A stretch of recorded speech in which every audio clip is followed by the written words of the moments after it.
Hello aspirants, welcome to Easy Spy Daily News Analysis of the Hindu. Today the date is 30th May, so let's get started. And there are not many important stuffs in today's newspaper, so let's quickly look at them.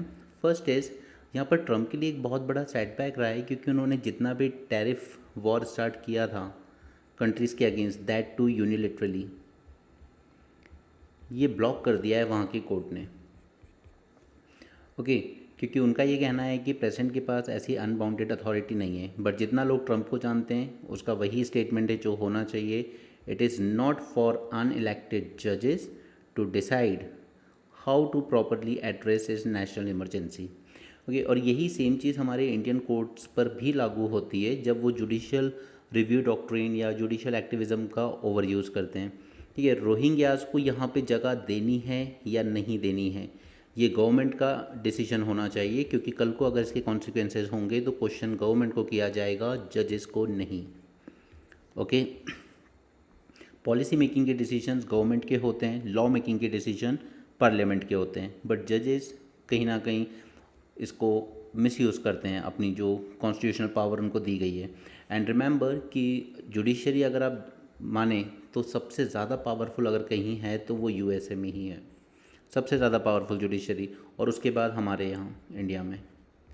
ये parliamentary law को बदल सकते हैं, ये government के executive decisions को रोक सकते हैं, चेंज कर सकते हैं, right. The decision affect the blanket tariff orders issued by Trump since January. अब इससे होगा क्या, काफ़ी सारी कंट्रीज़ ने एग्री किया था, ठीक है ट्रंप आप हम पे टैरिफ लगा रहे हैं तो हम आपके साथ बैठ के डील करने को तैयार हैं फॉर जो भी जैसा आप चाहें।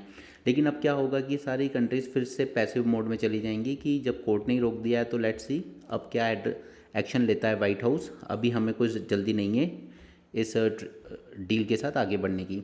फॉर एग्ज़ाम्पल इन्होंने कहा एप्पल को कि आपको अगर आईफोन अमेरिका में बेचने हैं यूएसए में तो आपको उन्हें यहीं पर मैन्युफैक्चर करना होगा। इंडिया से मैन्युफैक्चर करके या चाइना से मैन्युफैक्चर करके आप यूएसए के मार्केट में सेल नहीं कर सकते। ठीक है, ये प्रेशर आईफोन पे पड़ा, मजबूरी में क्या करना पड़ा आईफोन को। उनका ये कहना था कि अगर हम यहाँ यूएस में बनाएंगे तो हमें प्राइस 2 टाइम्स पड़ेगी। ठीक है, तो आपको 25% टैरिफ लगाना है, आप लगा लो, लेकिन हम आपको इतना कर सकते हैं कि हम यूएसए इकॉनमी में $116 बिलियन इन्वेस्ट करेंगे। ओके, यानी कि वो तो ट्रंप को भी पता है कि ये कॉस्ट डबल हो जाएगी, ये लोग यहाँ पर मैन्युफैक्चरिंग बेस शिफ्ट नहीं करेंगे, बट ये उसका एक तरीका है जिससे वो इन्वेस्टमेंट डिमांड कर सकता है, चाहे वो प्राइवेट कंपनीज हो या फिर दूसरी कंट्रीज़ हो। फॉर एग्जांपल सऊदी अरेबिया जब ये गए थे तो ये वहाँ से लेके आए $600 बिलियन का इन्वेस्टमेंट का कमिटमेंट सऊदी अरेबिया से। अब $600 बिलियन की वैल्यू इसी से समझ लो कि पाकिस्तान की पूरी इकॉनमी $600 बिलियन की नहीं है। ओके, वो कुछ 545 बिलियन डॉलर समथिंग के आसपास की इकॉनमी है उनकी। पाकिस्तान की पूरी इकॉनमी से ज़्यादा इन्वेस्टमेंट उन्होंने सऊदी अरेबिया से कंपेल कर लिया, उन्होंने सऊदी अरेबिया को that you have to invest this much in US economy. Right, so that's how Trump function. But इतनी डेयरिंग हर किसी लीडर में नहीं होती, चाहे आपका सीना 56 इंच का हो या 40 इंच का। Anyway, India hopes that US will clear visas on merit. On merit से यहाँ पे मतलब है क्योंकि यूएस ने ये जितना वीज़ा का इशू क्रिएट किया है स्टूडेंट्स के लिए, उनका सिंपल बस इतना ही कहना है कि हमें ऐसी आइडियोलॉजी वाले लोग नहीं चाहिए अपने यहाँ जो यूएस में ही पढ़ाई करते हैं, यूएस में ही रहते हैं और यूएस की ही पॉलिसीज़ को क्रिटिसाइज़ करते हैं, यूएस के एलाइज सच एस इज़राइल इनकी पॉलिसीज़ को क्रिटिसाइज़ करते हैं, इनके खिलाफ प्रोटेस्ट करते हैं हमारे ही स्ट्रीट्स पर। Okay, so what they are doing is they are scrutinising the social media accounts of these students, क्योंकि सोशल मीडिया एक्टिविटीज़ से पता चल जाता है कई बार, जैसे फॉर एग्जांपल कुछ स्टूडेंट्स ऐसे हों जिन्होंने हमास के उस टेररिस्ट अटैक को सपोर्ट किया था। ओके, या जो आज इसराइली फोर्सेस को किसी ना किसी तरीके से फेक वीडियोस फेक ऑडियोज़ के थ्रू बदनाम कर रहे हैं। ओके, तो ऐसे सोशल मीडिया अकाउंट्स वाले स्टूडेंट्स के वीज़ा नहीं दिए जाएंगे, कैंसिल कर लिए जाएंगे। ओके, बट इंडिया ये उम्मीद करता है कि एटलीस्ट मेरिट पे, यानी कि जिन स्टूडेंट्स के ऐसी कोई एक्टिविटीज़ नहीं है जिन स्टूडेंट्स की, एटलीस्ट आप उनके वीज़ा जल्दी क्लियर कीजिए क्योंकि उनके यूनिवर्सिटी में एडमिशन सिक्योर कर चुके हैं वो। Okay, the students to join the US universities they have gained admission to this year. Okay, और यही इशू इनका चाइना के स्टूडेंट्स के साथ भी है, अभी हम इसी न्यूज़पेपर में आगे देखेंगे। ये सब में टाइम वेस्ट मत करना। देखिए यहाँ पे कितना भी लिख दें, taught by all India rank 13, mentors at this and that, but I would say देखिए एक जो प्रॉपर टीचर होता है ना, चाहे वो वाजीराम हो, फोरम आईएएस हो, विजन आईएएस हो, दृष्टि आईएएस हो, इवन अगर बजट कम है तो पीडब्ल्यू इज़ ऑल्सो गुड। तो आप वहाँ से प्रॉपर, अगर आप फ्रेश स्टूडेंट हो, पहले कहीं कोचिंग ले चुके हो, आपको सिर्फ एक पर्सनल मेंटरशिप टाइप चीज़ चाहिए कि मेंटरशिप हो, गाइडेंस हो, तो आप निकाल लोगे, then these things are good. But proper अगर आप फ्रेश स्टूडेंट हैं, पहली बार ही इस फील्ड में आ रहे हैं, तो फिर ये उतना ठीक नहीं है। I won't recommend this. आप प्रॉपर कोचिंग लीजिए जाकर, वो बेटर होगा।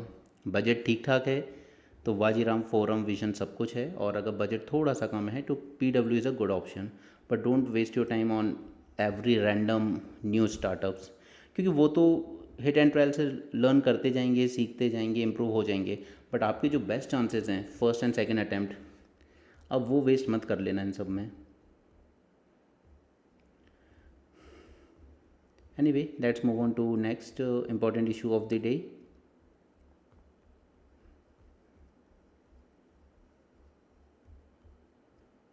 ये आंध्र प्रदेश को क्या स्पेशल फिजिकल पैकेज चाहिए, क्यों मिलना चाहिए, ये सब हमें नहीं जानना है, आपसे कोई नहीं पूछेगा एग्ज़ाम में। यहाँ पर एक छोटी सी न्यूज़ है, अगेन वही जो केरल के पास ऑयल स्पिल हुआ था, उसके बारे में अभी तक हमने दो चीज़ें जान ली थी। ठीक है, फर्स्ट चीज़ कि इंडिया में उनका क्लासिफिकेशन किस तरीके से किया जाता है, ये मैंने आपको 2 दिन पहले वाले न्यूज़ आर्टिकल्स में करवा दिया था। कल हमने मार्पोल देख लिया था कि इंटरनेशनल लेवल पर 6 एनेक्स्चर हैं, इसमें किस तरीके से मैनेज किया जाता है मैराइन पॉल्यूशन को।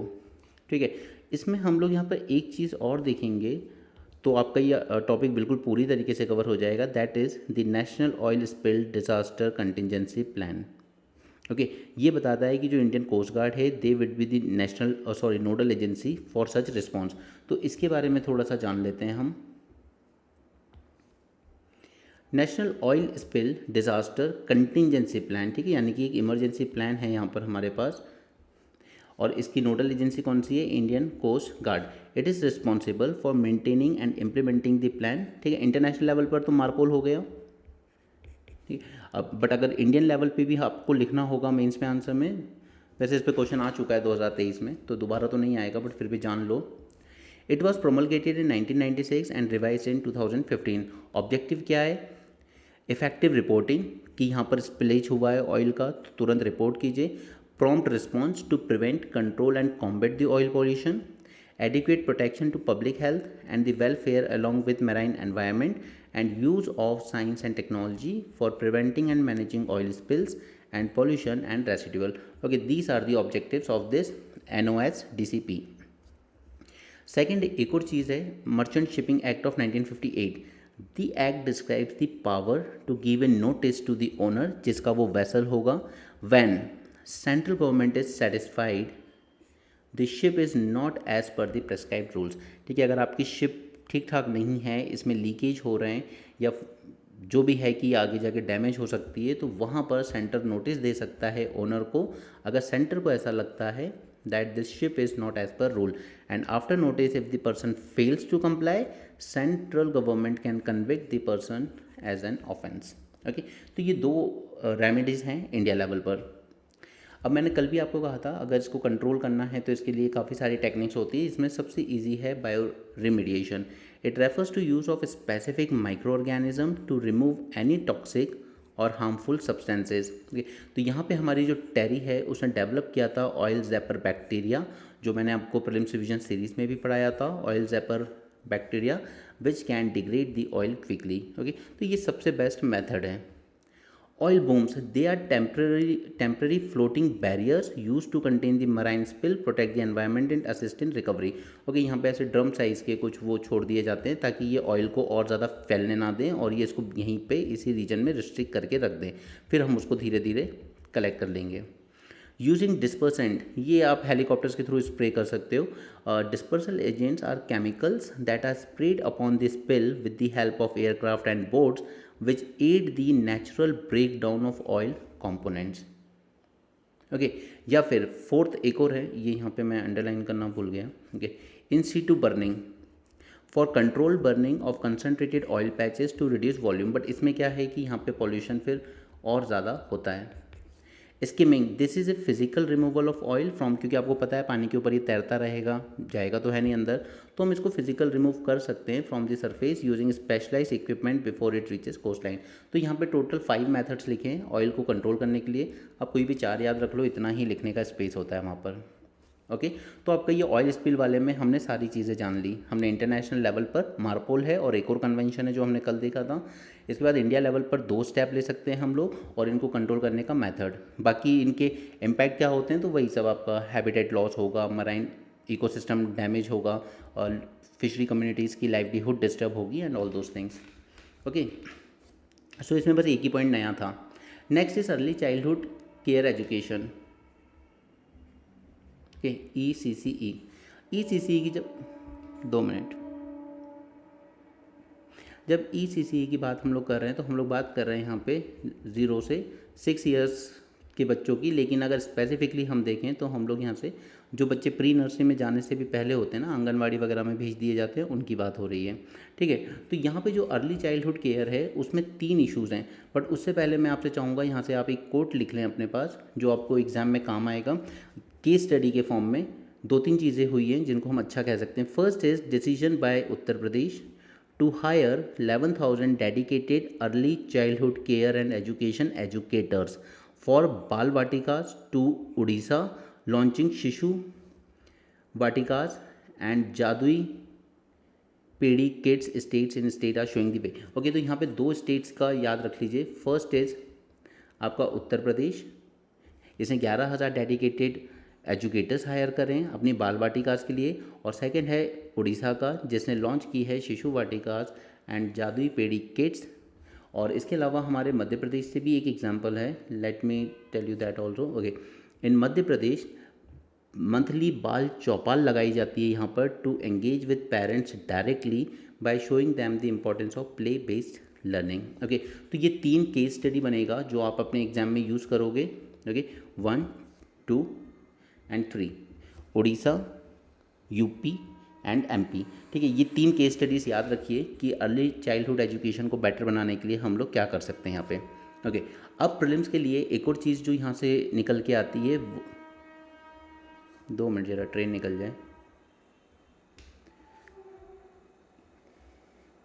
एक और चीज़ जो प्रीलिम्स के लिए निकल के आती है आपकी, अपने नोट्स में ऐड कर लीजिएगा, हैकमैन कर्व। हैकमैन कर्व क्या होता है, ये रिलेशनशिप दिखाता है between the age and the rate of return on investment in human capital. यानी कि अगर आप किसी बच्चे में इन्वेस्ट कर रहे हो in the age of 6 to 14 तो कितने चांसेस हैं कि ये बच्चा आगे चल के बहुत अच्छा होगा या सक्सेसफुल होगा, हेल्दी होगा। और अगर आप 0 to 6 ईयर्स के बच्चे में इन्वेस्ट कर रहे हो तो इसके क्या चांसेस हैं कि आपके पास जो रिटर्न आएंगे एक अच्छा हेल्दी बॉय होगा और हेल्दी चाइल्ड होगा, स्ट्रॉन्ग होगा, इंटेलिजेंट होगा। अब यहीं से मैं आपको वो बातें कहता हूँ कि जो लोग कहते हैं कि रिजर्वेशन क्यों है and all those things, again बात वहीं आ जाती है। अब सबसे ज़्यादा एजुकेटेड मदर्स हमें कहाँ मिलेंगी, higher caste and higher class में। ओके एंड एजुकेटेड मदर में एक चीज़ रहती है, एक तो उनके पास पहले तो रिसोर्सेज होते हैं इवन ड्यूरिंग प्रेगनेंसी, और प्रेगनेंसी से भी पहले, प्रेगनेंसी से पहले जाएं हम तो उनकी हेल्थ बेटर होती है if they are coming from a better educated background. Okay they have all the resources. तो इस एज में जो चाइल्ड की रेजिंग होती है, उसका खाना पीना एवरीथिंग, ये शेप करता है उसकी पर्सनैलिटी को, physical as well as mental. उसका आईक्यू कैसा होगा, उसकी मेमोरी कैसी होगी, एंड मदर से जो उसने इनहेरिट किया है तो उसमें अगर मदर वेल एजुकेटेड रही है तो वो चीज़ बच्चे में भी रिफ्लेक्ट होगी और वहीं से उस बच्चे का कॉन्फिडेंस बिल्ड होगा along with his personality.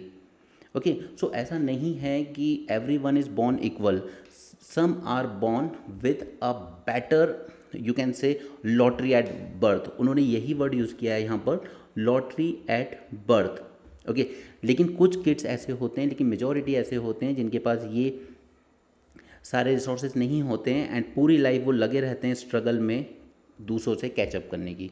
Okay they spend their life in trying to catch up. आपने भी अपने आसपास कई बच्चे देखे होंगे जो पढ़ने की बहुत कोशिश करते हैं, लेकिन कई बार उनका आईक्यू उनका इतना साथ नहीं देता, कई बार उनकी मेमोरी उतनी शार्प नहीं होती, उनकी क्रिटिकल एबिलिटीज़ उतनी अच्छी नहीं होती, राइट, उनका फोकस एंड कॉन्सेंट्रेशन उतना अच्छा नहीं होता। सो इसीलिए रिजर्वेशन ठीक है, आपको क्रिटिसाइज़ करना है करो, but at least have a solid base ताकि ताकि इंटरव्यू पैनल के सामने बुरी तरीके से फंस ना जाओ। अगर वहीं आपको इस तरीके के काउंटर क्वेश्चन कर दिए गए तो फिर वहाँ पे आपको चुप ही होना पड़ेगा अल्टीमेटली, आप इसको काउंटर कर नहीं पाओगे। Okay, remember everyone is not born equal even in terms of psychological development. Psychological development बहुत से फैक्टर्स पे डिपेंड करता है, वो मदर के एजुकेशन पे भी डिपेंड करता है और सबसे इम्पॉर्टेंट मदर की हेल्थ पर डिपेंड करता है।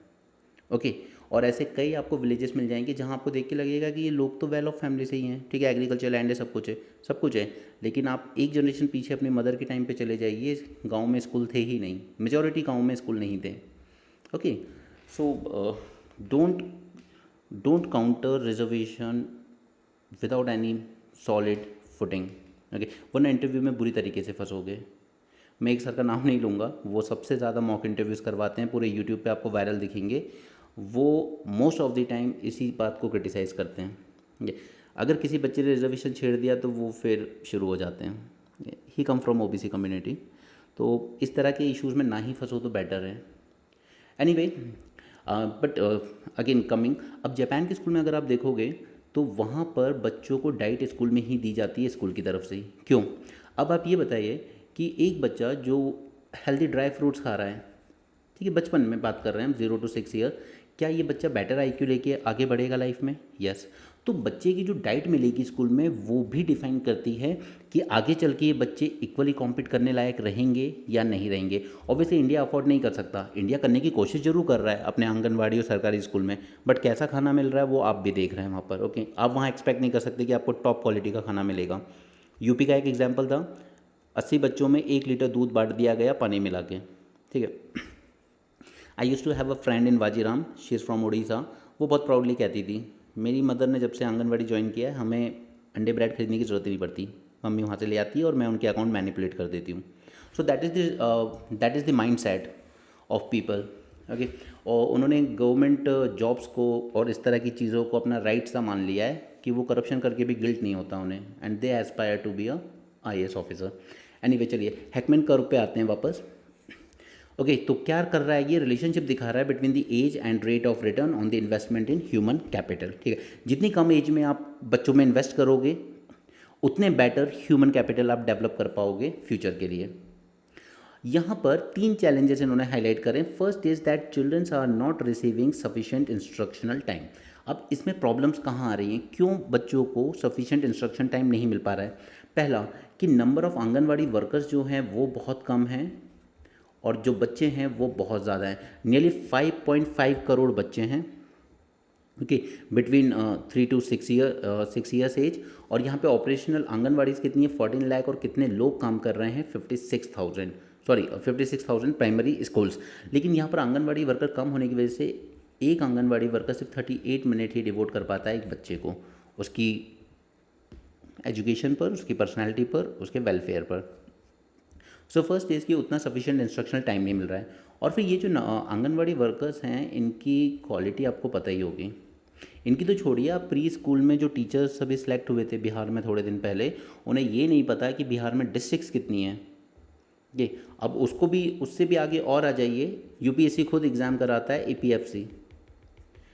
ओके, 2023 में हुआ था शायद, एक ऐसा एग्ज़ाम हुआ था, ठीक है। उसमें पेपर इस तरीके का आया, फिर एलिगेशन भी लगी कि पेपर लीक हो चुका था कुछ घंटे पहले ही।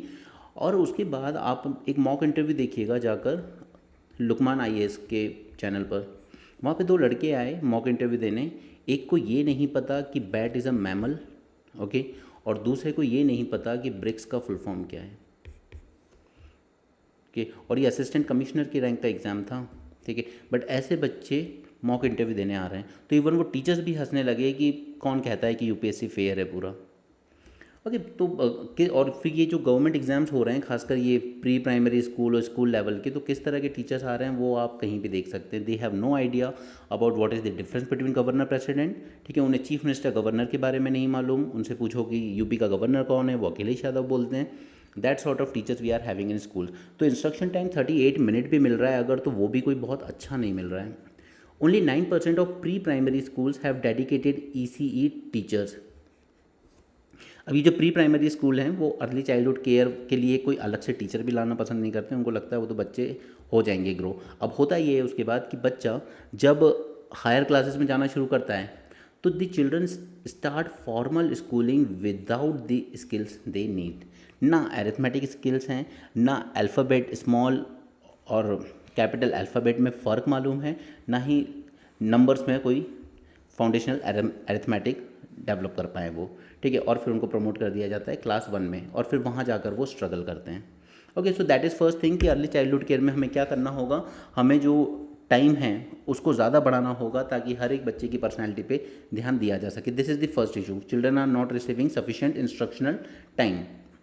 और फिर आंगनवाड़ी वर्कर्स को सरकार अपने सारे दुनिया भर के सर्वे करवाने में भी लगा देती है, तो इंस्ट्रक्शन देने का टाइम भी नहीं है उनके पास। Next is optimisation of resources. एक तो पहली बात तो we don't have enough teachers to implement these resources, and second is there is lack of oversight, corruption. One supervisor is responsible for monitoring 282 anganwadis. अब ये आंगनवाड़ी सुपरवाइज़र का एग्ज़ाम होता है, आप चाहे यूपी से हो, एमपी से हो, बिहार, राजस्थान, सब जगह होता है ये आंगनवाड़ी सुपरवाइज़र का। अब इनका कभी पेपर उठा के देख लेना, इतने वाहियात क्वेश्चन आते हैं और इस तरह के लोग इसमें सेलेक्ट होते हैं जिन्हें ना काम करने में कोई मन है, ना उनके पास कोई नॉलेज है। और ये फेलियर उन बच्चों का नहीं है, ये फेलियर है उन पेपर सेट करने वालों का जो इस तरह के क्वेश्चंस डाल रहे हैं जिनका कोई रेलेवेंस नहीं है। अभी थोड़े दिन पहले एक सर हैं, I don't remember his name, उन्होंने एसएससी का एक वीडियो बनाया था। उन्होंने कहा था 7 से 8 क्वेश्चन ऐसे हैं जिनका कोई सेंस नहीं बनता। ये सॉन्ग किसने लिखा है, इस सॉन्ग के लिरिक्स किसने लिखे हैं, इस सॉन्ग को म्यूज़िक किसने दिया है, 1992 में ये सॉन्ग आया था। तो उनका भी ये कहना था आप एसएससी में क्या ढूंढ रहे हो, आपको वाकई में टैलेंट चाहिए या मजाक चल रहा है यहाँ पे। अब देख लीजिएगा इस साल का एसएससी का पेपर, वहाँ भी यही हाल है। अभी मैं आपको अगला एक और टॉपिक पढ़ाऊंगा जुडिशरी में, जहाँ पर ट्रेनिंग मैंडेटरी की गई है 3 इयर्स की। उसमें भी लॉ कमीशन ने यही रेकमेंड किया था कि ऐसे क्वेश्चन पूछिए जिनकी कोई प्रैक्टिकल यूटिलिटी तो हो। क्योंकि ऐसे क्वेश्चन पूछिए, और यही हाल आपके मेजॉरिटी स्टेट पीएससीज का भी है। टोटली रिडिकुलस क्वेश्चन, कोई सेंस नहीं है जिनका कि। So here we need targeted funding to hire more supervisors and dedicated ECE teachers। अभी dedicated ECE teachers कौन बनना चाहेगा और कितने बन पाएंगे वो अपनी जगह है, बट सरकार चाहती ही नहीं है खैर करना। आर्टिकल लिखने के लिए ठीक है क्योंकि इन लोगों का काम है, सिविल सोसाइटी से आते हैं। So second issue is optimisation of resources. Okay, उसको करने के लिए फंडिंग बढ़ानी होगी, फर्स्ट थिंग। सेकंड इज ज़्यादा सुपरवाइजर और डेडिकेटेड ECE टीचर्स हायर करने होंगे, राइट। तो second point is clear, optimisation of resources, increase the funding and hire more supervisor and dedicated ECE teachers. अब इंक्रीज फंडिंग से थोड़ी तो इमीडिएट इंप्रूवमेंट देखने को मिल सकती है कि टीचर्स ज़्यादा हो गए तो इंस्ट्रक्शन टाइम ज़्यादा मिल जाएगा, इंफ्रास्ट्रक्चर थोड़ा बेटर हो जाएगा। लेकिन इन गेन्स को सस्टेन करने के लिए ज़रूरत है पेरेंट्स को इंगेज करने की। So empowering parents with simple effective ECE practices can make a significant difference. अब देखिए ये सब चीज़ें ना वेस्टर्न कंट्रीज से कॉपी करता है हमारा India, but the thing is कि वहाँ वेस्टर्न कंट्रीज़ में पेरेंट्स की जो लाइफ है वो काफ़ी ईजी गोइंग है, बट इंडियन पेरेंट्स की उतनी नहीं है। अगर मदर है तो वो घर के काम से फ्री नहीं है, फादर हैं तो उनको अपने उस काम में इतना थक जाते हैं कि घर आके आप उनसे ये उम्मीद नहीं कर सकते कि चलो बच्चे के साथ कुछ पढ़ाई वढ़ाई का बातें कर लो, काम कर लो, कुछ वर्कशीट्स आपको दे देगा स्कूल, आप बच्चे को इस तरह की एक्टिविटीज़ करवा लो। इतना टाइम नहीं है इंडियन पेरेंट्स के पास, मेजॉरिटी के पास, ठीक है। बट ये सिविल सोसाइटी वालों को लगता है, क्योंकि most of them come actually from rich class, वो सिर्फ नाम के लिए NGO बना लेते हैं। ओके, सो वो इस तरह के सजेशन आपको देते रहते हैं, बट ठीक है आपको यही लिखना भी पड़ेगा। Okay, to sustain all these gains we need to engage the parents, this is the third thing. Okay, तो उसी में ये मध्य प्रदेश वाला एग्जाम्पल निकल के आया जिसका नाम है बाल चौपाल। ये तीनों पॉइंट आप लिख लीजिएगा अपने कॉपी में, ठीक है। इसके अलावा मैं एजुकेशन पे आपको एक सेपरेट वीडियो बना के दूंगा 1-2 दिन में, क्योंकि इसमें मुझे काफ़ी सारे आपसे मॉडल्स भी डिस्कस करने हैं। जैसे फिनलैंड का हो गया, जापान का मैंने अभी आपको बताया कि वो बच्चों की डाइट पे कितना ध्यान देता है, इसलिए उसके यहाँ पर ह्यूमन कैपिटल इतनी बेटर बनती है। सिंगापुर का भी एग्जाम्पल है। फिनलैंड तो 6 साल से पहले अलाउ नहीं करता बच्चों को स्कूल में।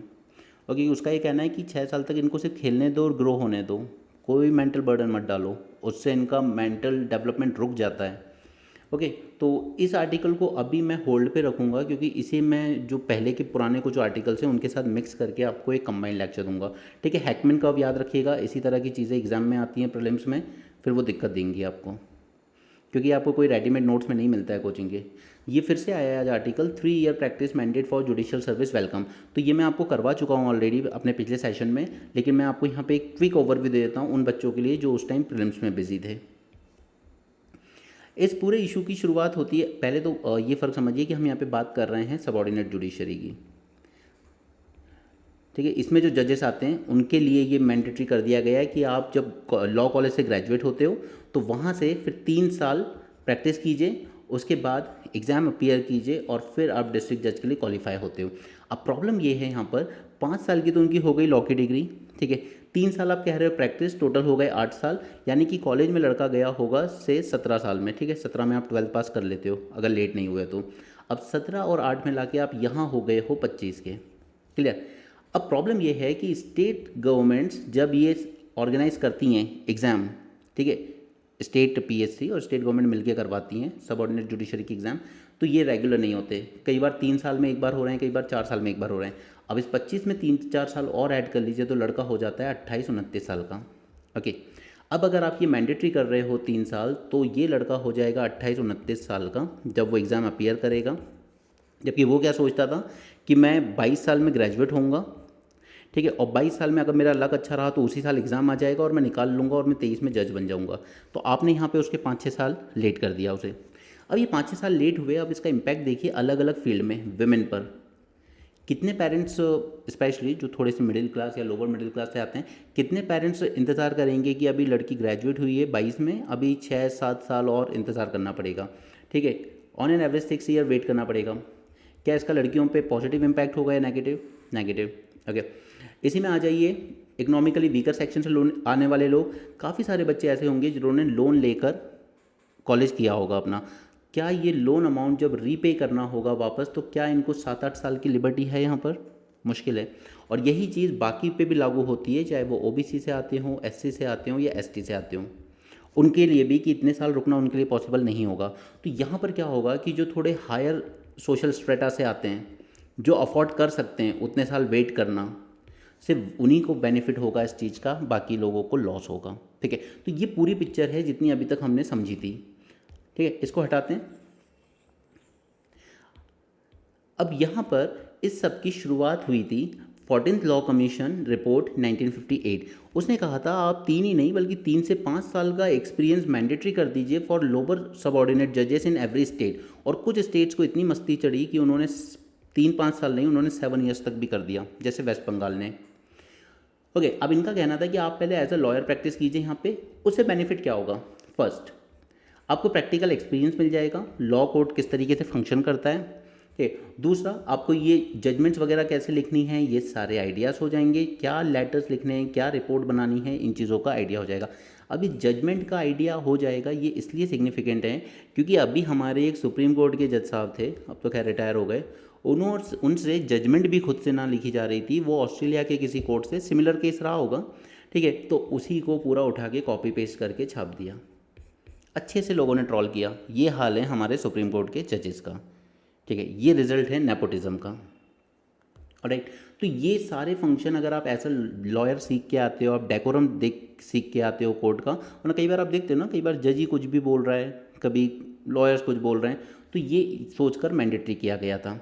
लेकिन इसने 2 कैटेगरी बना दी थी कि सबऑर्डिनेट जजेस के लिए ठीक है मैंडेटरी कर दो, लेकिन जो हायर जुडिशरी है, high court and supreme court, इनके लिए ऐसा कुछ नहीं करना है। वो आएंगे सीधे सीधे ऑल इंडिया जुडिशियल सर्विस से, सेंट्रलाइज रिक्रूटमेंट सिस्टम होगा, जैसे आईएएस बन जाते हो 21-22 साल में, आईपीएस बन जाते हो 21-22 साल में, तो इनको कोई प्रैक्टिकल एक्सपीरियंस की ज़रूरत नहीं है। तो यहाँ पे 2 तरह की क्लास बना दी लॉ कमीशन की रिपोर्ट ने। लेकिन फिर शेट्टी कमीशन बैठता है यहाँ पे इन 1996 और ये कहता है कि यार ये जो रूल था ना, इसने एक्चुअली डेटर कर दिया ब्राइट टैलेंट को। कोई 28-29 साल तक वेट करने को तैयार नहीं है, वो सीधे ज्वाइन कर लेते हैं, या तो वो कहीं कॉर्पोरेट वगैरह में चले जाते हैं, ठीक है, वहाँ भी लॉयर्स वगैरह की ज़रूरत पड़ती है, या फिर कहीं और निकल जाते हैं, okay. It later found that the rule deterred bright talents and in 2002 supreme court scrap this 3 year rule. अब आपने खुद 2002 में स्क्रैप किया इसको, लेकिन 2025 में आप फिर ले आए इस रूल को, ओके। तो हमारा जो जुडिशरी है ना, वो मोस्ट ऑफ द टाइम ऐसे ही लगता है कि it function on the whims and fancies of the individual जज सिटिंग देयर। कोई भी एक दो जज बैठ के कुछ भी ऑर्डर दे देंगे और उसको सुप्रीम कोर्ट का ऑर्डर बता दिया जाता है। कम से कम इस तरह के इंपॉर्टेंट डिसीजंस हो तो एटलीस्ट एक लार्जर बेंच को बैठ के डिसाइड करना चाहिए या पूरे बार काउंसिल के साथ बैठ के डिसाइड करना चाहिए, ताकि इस तरीके से आप बार बार चेंज नहीं करेंगे। पहले आप कुछ कहते हो, फिर 2002 में कुछ और कहते हो, अब 2025 में आपने कुछ और कह दिया। Admitting that the legal practice was not attracting the best mind in the judiciary, तो ये स्क्रैप कर दिया गया सुप्रीम कोर्ट के द्वारा खुद, लेकिन अब सुप्रीम कोर्ट इसको फिर ले आया है कि ज़रूरी है। तो यहाँ पे arguments in favour and argument against में हैं, ये समझा भी चुका हूँ मैं पहले। इनका कहना है कि देखिए इससे ये ब्रिज करेगा थ्योरी और प्रैक्टिस का गैप, यानी कि आपने लॉ कॉलेज में जो पढ़ा हुआ है और एग्जैक्टली आपको जिस तरह से प्रैक्टिस करनी है, इसके बीच में जो गैप है, जो एक्सपीरियंस है, उसको ब्रिज करेगा। Most law colleges lack practical training, तो आप कॉलेज में ही इंप्रूव कर लो ना, कॉलेज में ये कोर्ट रूम टाइप की फैसिलिटी बना लो, ठीक है, वहीं पे 6 मंथ का इनको एक्सपीरियंस दे दो प्रैक्टिकल, ठीक है। चाहो तो छोटे मोटे केसेस भी एलोकेट कर सकते हो जो म्यूचुअल कंसेंट से सॉल्व हो सकें, ताकि वो वहीं पे देख सकें, सीख सकें। 5 साल की डिग्री कम नहीं होती, राइट, बट ये प्रैक्टिकल एक्सपीरियंस नहीं होता इनको। Court exposure equip the candidates with procedural knowledge, क्या प्रोसेस फॉलो होता है किसी केस में, एविडेंस हैंडल कैसे किए जाते हैं, एंड कोर्ट रूम में एटिकेट्स क्या होते हैं। तो फर्स्ट पॉइंट तो इनका ये है यहाँ पर। सेकेंड है कि ये जजमेंट की क्वालिटी इंप्रूव करेगा, एक्सपीरियंस होगा यहाँ पे इन लोगों को as a lawyer, so it will foster better reasoning, empathy and understanding of litigants challenges, leading to higher quality verdicts and fewer procedural errors. Empathy कितनी होती है ये तो हमने देख ही लिया था, और रीटा कौशिक वाला केस अतुल सुभाष का, ठीक है, उसमें वो खुद उनसे 5 लाख रुपए मांग रही है उनका डिवोर्स केस सेटल करने के लिए, लेकिन फिर भी उस जज के अगेंस्ट कोई एक्शन नहीं लिया गया एंड वो लड़के ने सुसाइड भी कर लिया। Safeguard against external pressure, the prior experience build resilience and ethical grounding, specially crucial in lower courts prone to influence and pressure. अभी जो लोअर कोर्ट के जजेस होते हैं, कई बार एसपी, डिस्ट्रिक्ट कलेक्टर इनके साथ ही बैठते हैं, इनके अगेंस्ट कभी कोई केस आ जाए तो ये आपस में सब दोस्त यार ही होते हैं, साथ में टेनिस खेलते हैं, ठीक है। कई बार लोकल एमएलए और वहाँ के एमपी के प्रेशर में भी रहते हैं। तो यहाँ पर ये जो प्रायर एक्सपीरियंस होगा, जब वो देख चुके होंगे 5-7 साल, तो वो हर तरह के लोगों को जानते होंगे, हर तरह की प्रेशर को कैसे डील करना है। तो जो खुद मॉरल ग्राउंड रखता हो, जिसकी इंटीग्रिटी अच्छी हो, एटलीस्ट वो अपने अगेंस्ट ऐसे प्रेशर के अगेंस्ट एक रेजिलियंस बिल्ड कर सकता है, वो एक एथिकल ग्राउंड डेवलप कर सकता है खुद के लिए कि मैं ऐसी गलत चीज़ें नहीं करूँगा। Okay, fourth is global best practices. तो countries like Canada, UK, Australia, they also require prior experience for judicial post, emphasizing maturity and professional credibility. तो ये ग्लोबल एक्सपीरियंस के लिए।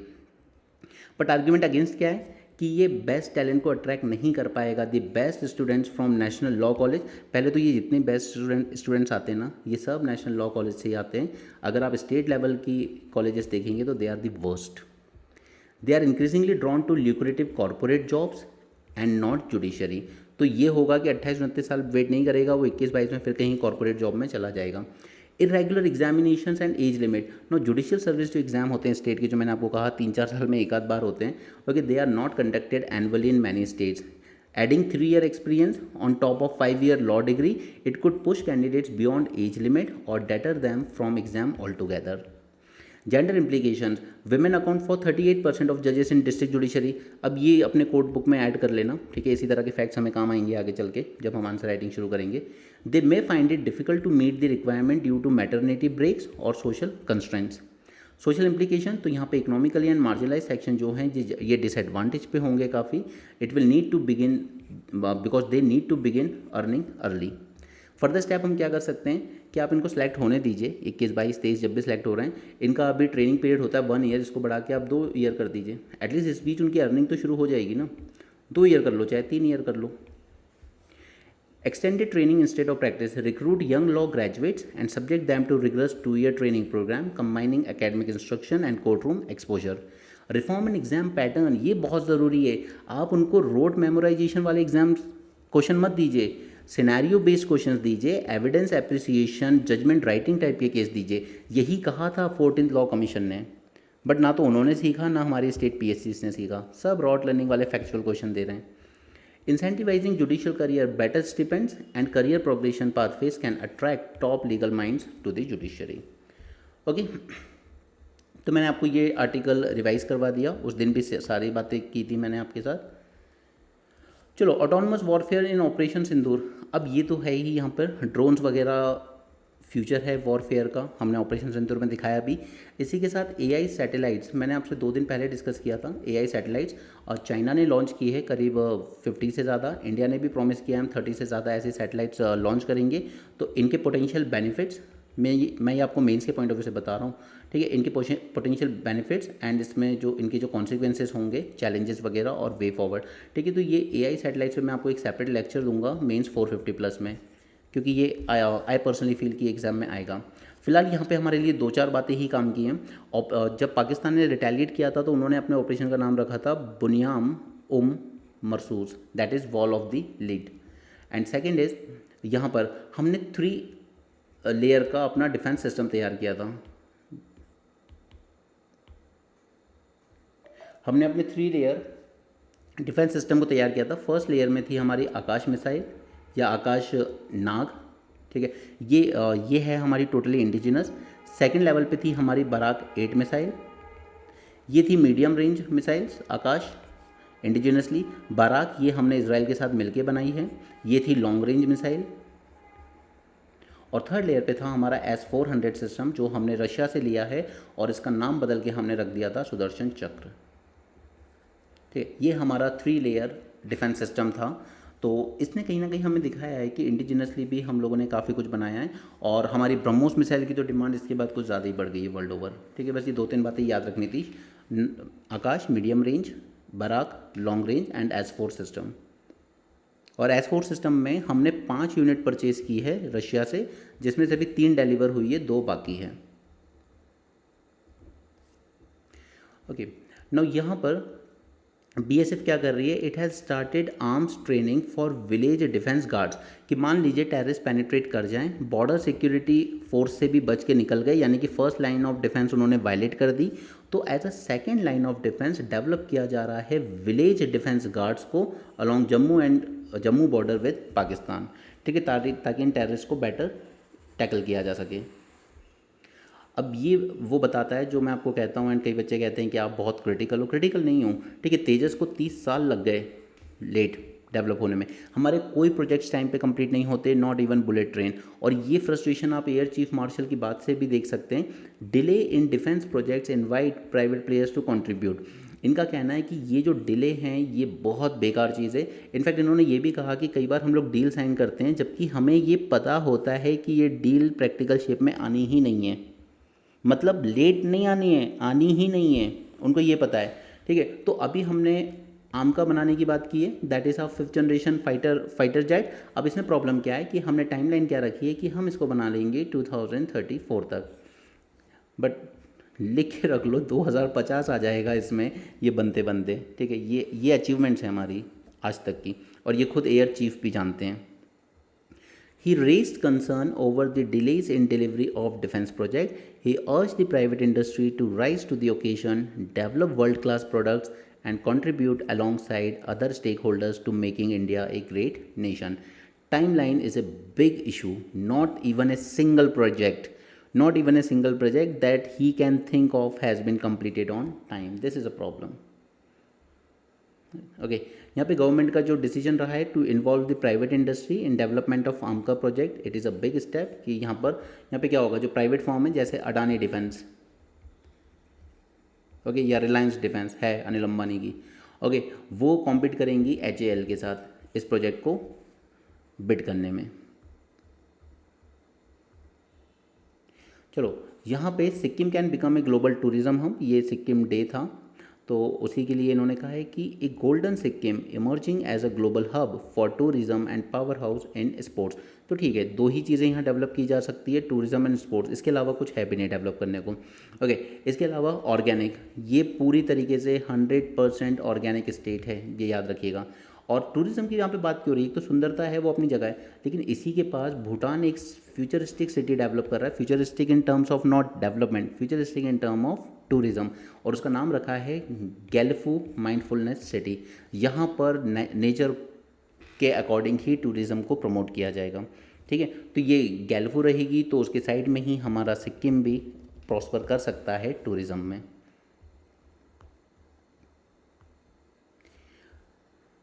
नो, यहाँ पे हम लोग बात तो करते हैं कि एआई मॉडल बनाना है, ये बनाना है, वो बनाना है। जैसे एआई बेस्ड सैटेलाइट्स एक हैदराबाद के प्राइवेट फर्म ने बनाई है, डेवलप कर रहा है। ओके, वो एआई बेस्ड लेबोरेटरी बना रहे हैं जो स्पेस में ही अपना जो भी डेटा होगा उसको प्रोसेस करेगी, और सिर्फ जितनी इम्पॉर्टेंट इन्फॉर्मेशन होगी उतनी ही इम्पॉर्टेंट इन्फॉर्मेशन लैंड पर यानी कि धरती पर भेजी जाएगी फॉर फर्दर एनालिसिस। तो इसमें फ़ायदा क्या होगा? इसमें फ़ायदा ये होगा पहला तो कि जो अननेसेसरी इन्फॉर्मेशन को भेजने में जो बैंडविड्थ जाती थी वो बैंडविड्थ सेव होगी। ठीक है। दूसरा कि यहाँ पे स्पेस में ही ये लेबोरेटरी सारी चीज़ें कर रही है, यानी कि वो सोलार से ही पावर लेगी ये लेबोरेटरी, और वहीं से जो भी हीट एमिशन होते हैं, ठीक है, जैसे हम लोग यहाँ पे भी अगर कोई चीज़ कर रहे हैं तो हीट एमिशन तो होते ही हैं। ठीक है, तो ये हीट एमिशन भी सीधे कहाँ होंगे? स्पेस में ही होंगे। राइट। तो अर्थ पे ऐसा कुछ होने रहा है, जैसे एसी चलता है तो अंदर कूलिंग कर रहा है बट बाहर क्या कर रहा है? Heat emission. तो ये एनवायरनमेंट फ्रेंडली भी होगा। पहले second thing is okay, solar से लेगा, आपने सारे एनालिसिस वगैरह जो करना है उसको वो करेगा, हीट भी वहीं रिलीज़ करेगा, और फिर जितना इंपॉर्टेंट डेटा होगा बस उतना ही हमें सेंड करेगा ग्राउंड स्टेशन पर, तो ये बैंडविड्थ को भी सेव करेगा।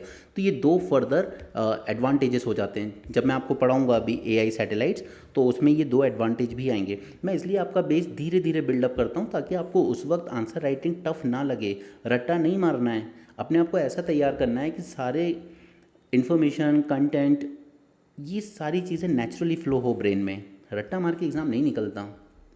एनीवे, अब यहाँ पे हमने एआई मिशन तो लॉन्च करा, बट इसके लिए हमें सबसे बेसिक चीज़ जिसकी ज़रूरत है वो क्या है?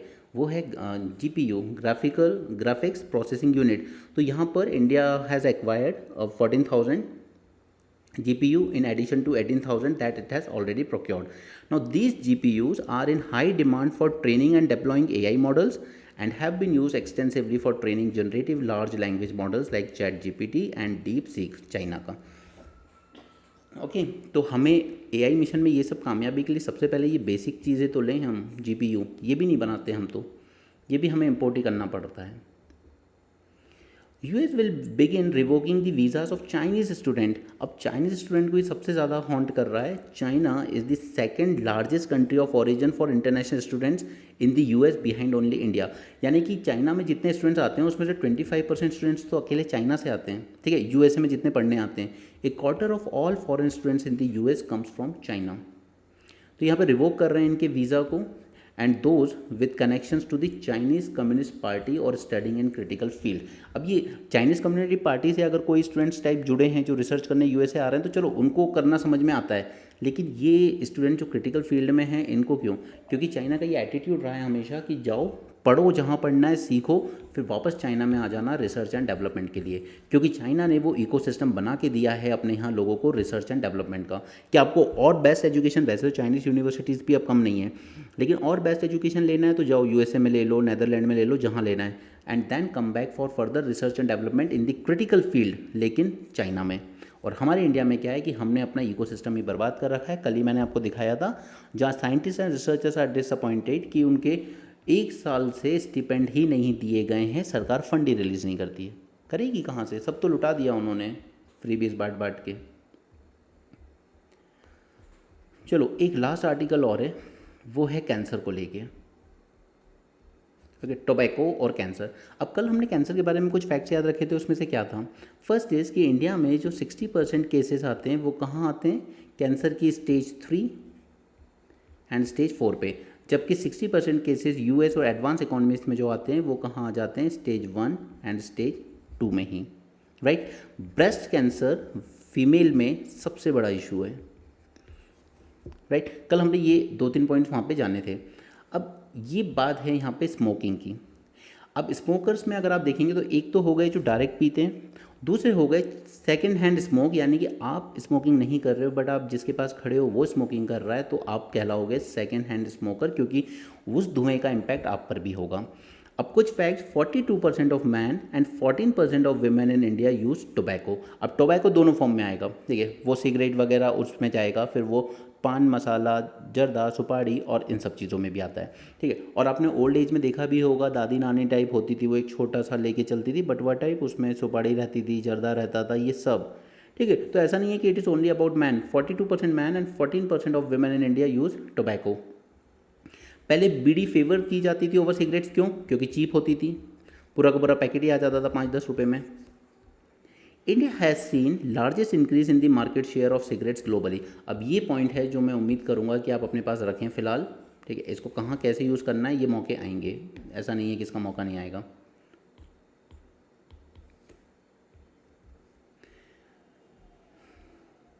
चलो अब यहाँ पर काम की बात करते हैं। India ranks first globally in male cancer incidence and mortality rate. Okay, we are cancer capital of the world. Lung cancer leads globally but in India it is the lip cancer and the oral cancer. Oral cancer क्यों? क्योंकि हमारे यहाँ बड़े बड़े celebrities tobacco बेच रहे हैं। उनको ब्लेम नहीं करते हम, ठीक है, उनका काम है, वो बेचेंगे, पैसा मिलेगा। तो 40 करोड़ मिलते हैं एडवर्टाइज़ के, आसान तो नहीं है डिनाई करना, लेकिन वो सरकार का फॉल्ट है, ठीक है। तो फर्स्ट थिंग इज ये फैक्ट याद रखिएगा इतने।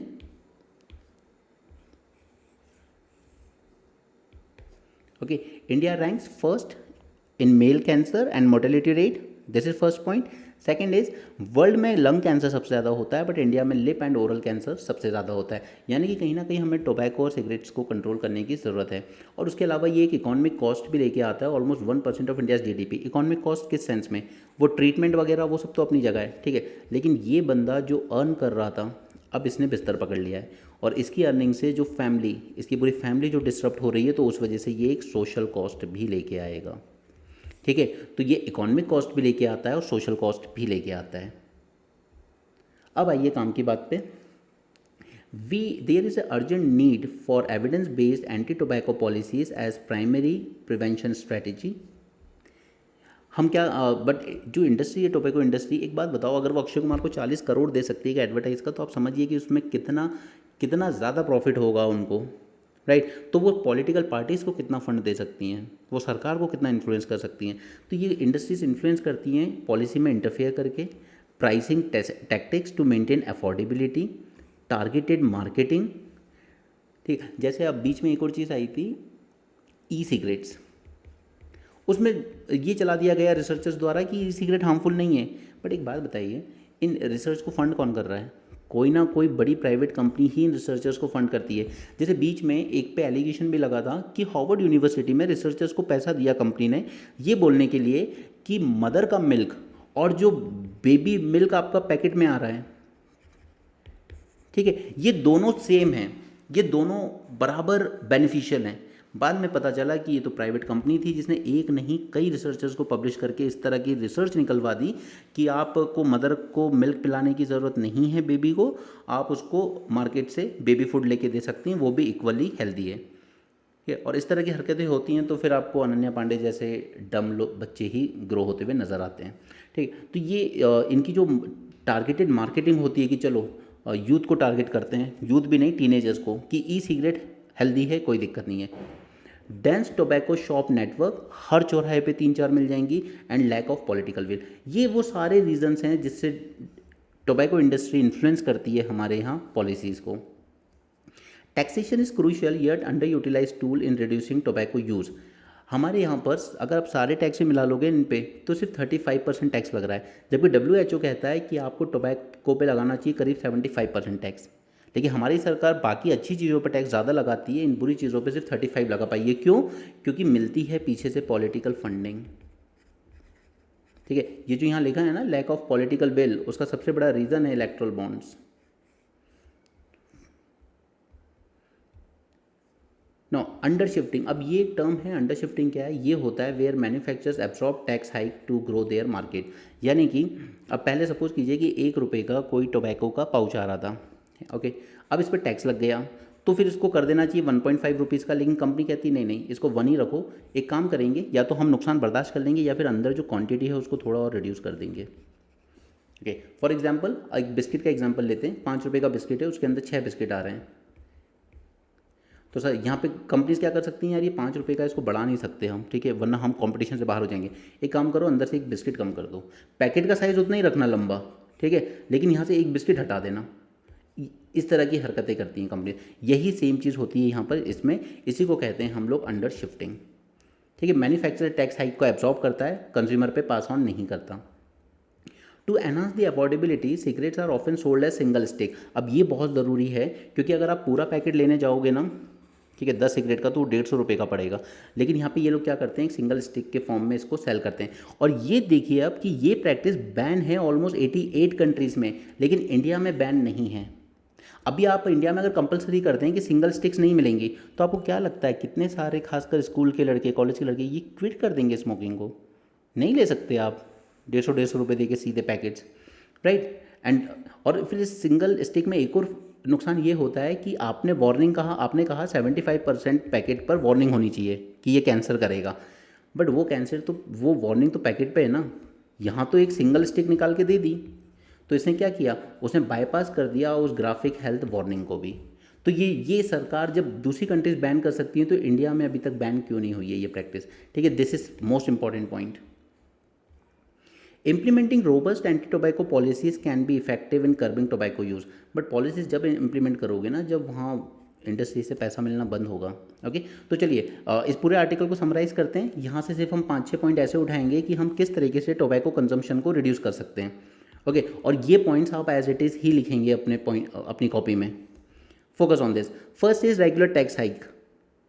ठीक है, रेगुलर हर साल इस पर टैक्स बढ़ाते रहो जब तक हम WHO के नॉर्म पे नहीं पहुंच जाएं, that is 75% tax on tobacco products. Second is ban कीजिए सिंगल स्टिक सेल को। Third is allocating tobacco tax revenue towards public health initiative. अब वो जो 75% टैक्स लगा के जो पैसा आ रहा है वो पब्लिक हेल्थ इनिशिएटिव्स पे डाइवर्ट किया जाए, जैसे कैंसर की screening specially in under served areas. ठीक है, जहाँ पे कैंसर जल्दी पकड़ में नहीं आता, वो 3rd 4th स्टेज पे पहुँच जाता है।